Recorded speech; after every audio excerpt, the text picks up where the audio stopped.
o que temos que decir é que este discurso confirma que estamos ante o presidente do estancamento que nos deixa como legado despois de 17 anos de goberno unha Galiza máis débil.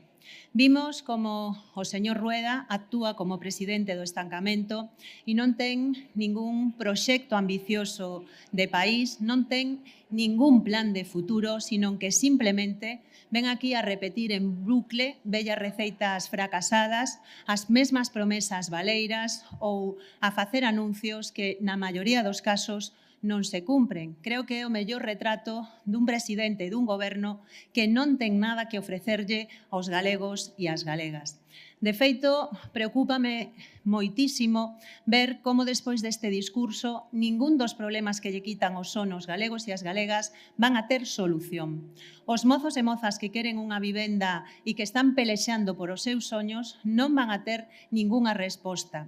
Vemos tamén como os problemas que lle preocupan a tanta xente da sanidade, porque hai un deterioro moi evidente, tampouco atopan ningunha medida concreta nin ningún compromiso real para poñer fin a 17 anos onde se estivo poñendo contra as cordas a nosa sanidade pública.